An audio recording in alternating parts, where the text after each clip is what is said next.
Казалось бы, мы населяем планету по всей суше. О животных мы знаем многое. Но даже в прошлом году удалось человечеству отыскать новые виды существ. Сегодня мы поговорим о десятке самых интересных животных, открытых в 2020 году. Поехали! Хоть и 2020 год был довольно сложным, ученым все-таки удалось обнаружить 10 самых интересных животных. И первое животное — это обезьяна-лангур, Мьянма. Обнаружив в джунглях Мьянмы неизвестных ранее обезьян, зоологи нисколько не удивились. Существование этого вида они предсказали заранее, изучив ДНК чучел приматов, привезенных из Юго-Восточной Азии еще в 19 веке. Ученые смогли, вероятно, высчитать даже длину хвоста и форму ушей.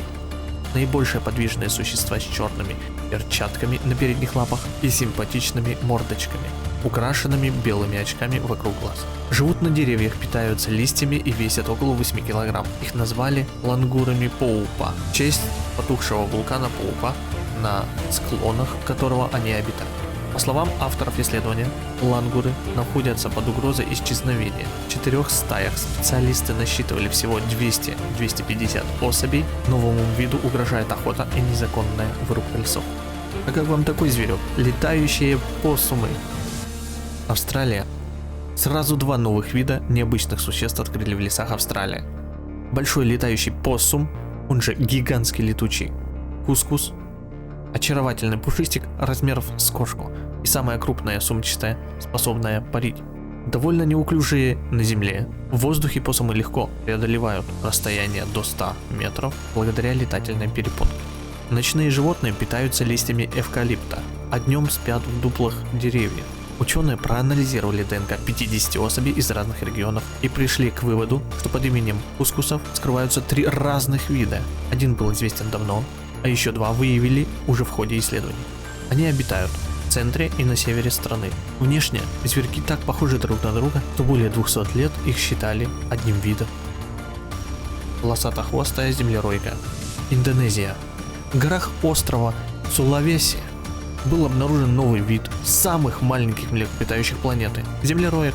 От своих азиатских собратьев это существо отличается длинным хвостом, покрытым волосками и щетинками. Поэтому его так и назвали – волосатохвостая землеройка. Они живут на высоте от 500 до 1500 метров, охотятся на насекомых и умеют лазать по деревьям. Тогда как большинство представителей этого семейства предпочитают передвигаться по земле. Крошечное млекопитающее с пушистым серо-коричневым мехом на спине и серебристым на животе водится только на Сулавеси. Болотные крысы. Африка. Последние 70 лет тропического леса бассейна реки Конго оставались запретной зоной для ученых из-за политической нестабильности в регионе. Но в 2020 году биологи смогли обнаружить здесь 2 новых вида африканских болотных крыс. Один в Либерии и в Гвинее, второй в Республике Конго, их назвали в честь Патриса Лумумбы, и либерийских гор в Алагизе. Длинные лапы позволяют болотным крысам переходить вброд мелкие ручьи и охотиться на головастиков, мелких рыб и насекомых, обитающих в воде. Чтобы обнаружить движение, они сканируют поверхность воды с помощью длинных усов, а необычайно большой мозг быстро обрабатывает полученные сигналы.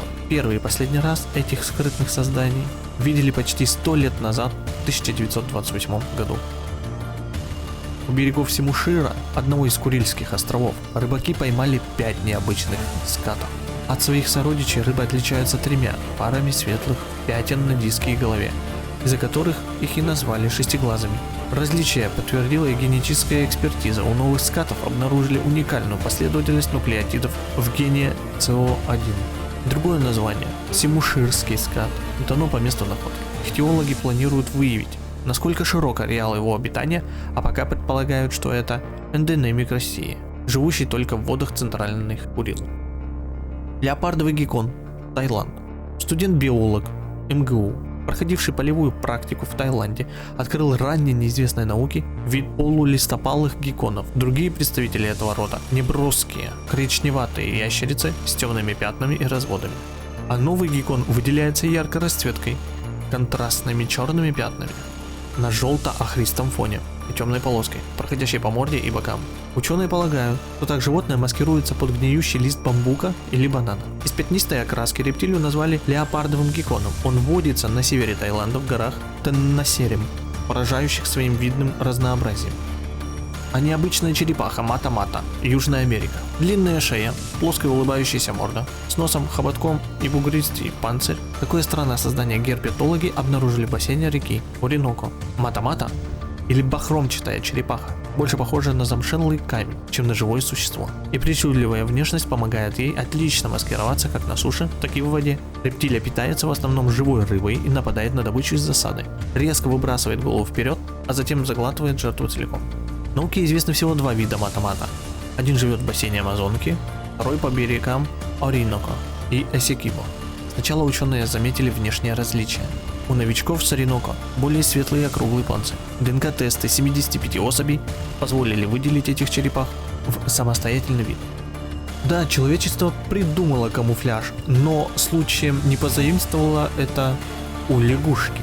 Лягушка в камуфляже, Таиланд. 9 ни на кого не похожих миниатюрных амфибий длиной всего 2-2,5 см. Российские ученые заметили в бамбуковом лесу после ночного дождя. Новый вид, обитающий на юге Таиланда, назвали Microletidissimians. От латинского означает скрывать или прятать. Такое имя лягушки из семейства Microquax получила из-за камуфляжной окраски темных узоров на коричневом фоне. Пока биологам ничего не известно о численности этих земноводных, а также об их обитании, размножении и развитии. На данный момент установлено лишь одно место обитания скрытых лягушек, но не исключено, что они водятся и южнее, в Малайзии. Генетический анализ показал, что их ближайшие родственники живут на юге Суматры. Суматранских микрилет тоже открыли совсем недавно, в начале 2020 года. А вот и летучие мыши. Подковогубые летучие мыши Африка.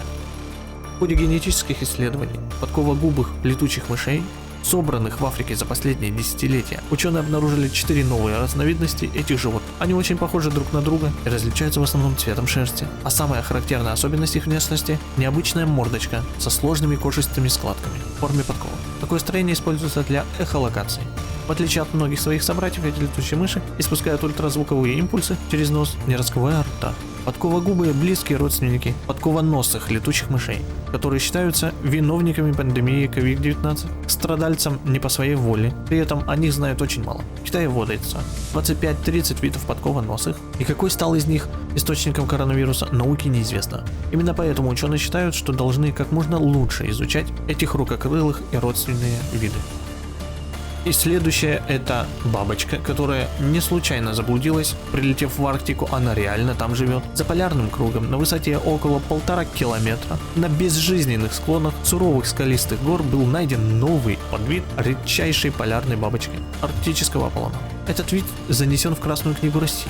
Биологи Томского и Алтайского университета поймали насекомое во время полевых исследований на северо-востоке Якутии и заметили отличие от других представителей вида. Они крупнее и у них более продолговатые крылья с охристо-красными штрихами.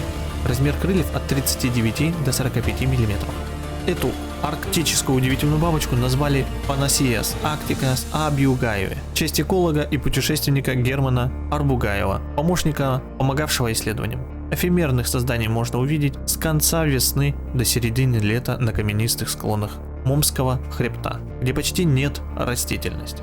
На этом все, друзья. Вот такие удивительные животные населяют нашу планету. В следующем выпуске мы поговорим о чем-то уникальном, также интересном. Поэтому подписывайтесь на канал, ставьте лайки, пишите комментарии, какой вид вас больше всего удивил. Пока!